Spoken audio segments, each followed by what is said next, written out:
So that was the Crossbones meeting that Sarah recorded. And who was there? Yeah, only Gladys and Ryan's dad.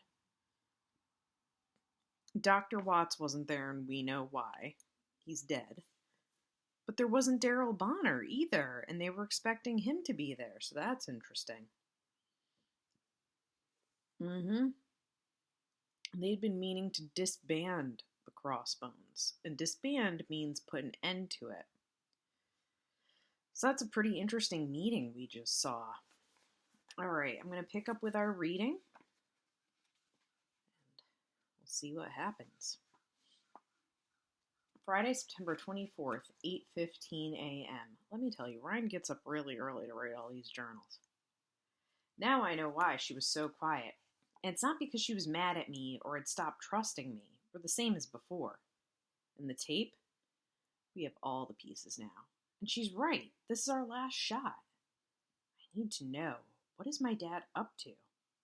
What was Joe Bush up to? I have all day to think about what a nightmare this is going to be. Even Sarah looks frightened, which frightens me even more. I try to lie to myself. I try to think that maybe last time in the dredge wasn't as bad as I think it was. And there's this part of me that's so curious. What's hidden down there? Could be something really important, like the evidence of a murder or a stash of gold. What do you think's hidden in the dredge?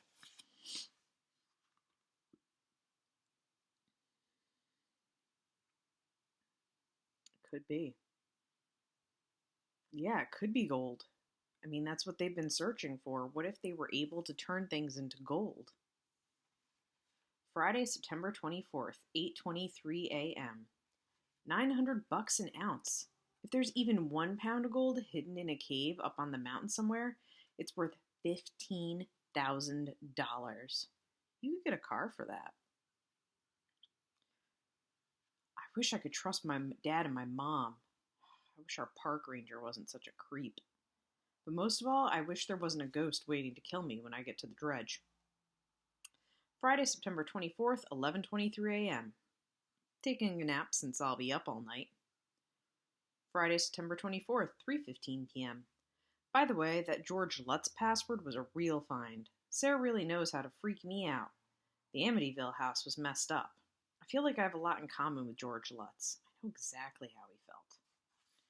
Friday, September 24th, 4:43 p.m. Daryl Bonner just knocked on the door. I tried to act like I wasn't home, but he yelled my name and it startled me. Nothing like dropping a can of Coke to alert others to your presence. Come on out, he said through the screen door. I just want a word with you. I swear this guy acts like he's a police officer, which is maybe why I'm so confused about how much authority he has. I feel like he could haul me off to jail and get away with it. Anyway, the Coke was fizzing all over the kitchen floor, so I asked him to wait. When I got to the porch, he was standing with his hands on his hips, staring down Main Street. Tomorrow, things are going to get a lot safer around here, he said, but tonight's a different story. What do you mean? I mean Sarah.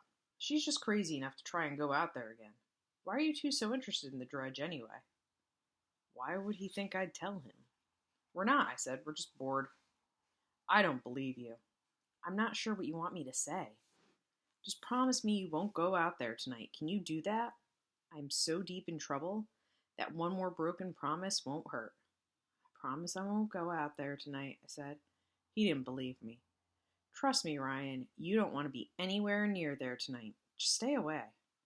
I could already imagine him giving this same lecture to Sarah. She'd go along just like I did, lying through her teeth.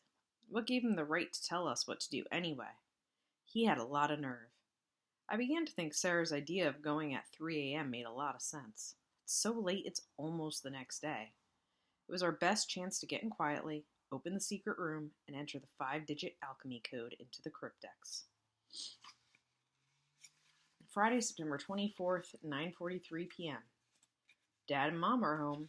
They're sitting on the porch downstairs. I sat with them for a while and we talked about a few things. My dad was surprisingly chatty. I really wish I knew what he was up to. I really wish I knew he wasn't a killer. Apparently, Dr. Watts's body was found. I don't know whether it was because of a call Sarah made or if some neighbor came across him. Whatever the case, it's big local news.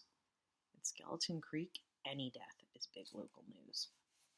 Dad doesn't look too upset, but at the same time, he doesn't look too guilty either. And in the video from last night, he hardly looked like he'd just killed a man. So either he's innocent or he's an amazing deceiver. I want to believe the first, but I'm fearing the second. They were a little nicer about Sarah in school for a change, like they knew we couldn't dodge each other entirely. A glance or a hello would be impossible to avoid. Their message was clear. Just keep it to a minimum and stay focused on your work. Don't get tripped up. Come home right after school. I asked Dad what time they were burning down the dredge, and he said early, about 8 in the morning. That bothered me a little because it meant a lot of people would be out there at the crack of dawn to get a good seat and see the flames. We'd have to get in and out of the dredge fast. I turned in for the night and left them sitting together. So quiet, those two.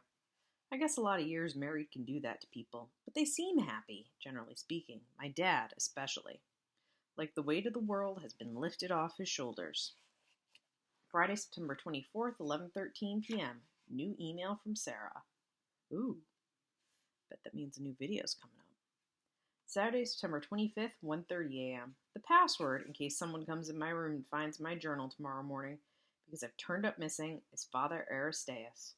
Just go to www.sarahfincher.com and put in those letters. Father Aristeas, you'll find us. Nothing left to say. It's time for me to go. So Ryan's going back to the dredge for probably the last time if they plan to tear it down. We have another video. There's some alchemy symbols there. So what do you guys think? What are they going to find? Yeah, I'm really curious. Guess we'll have to go watch the video. See you after.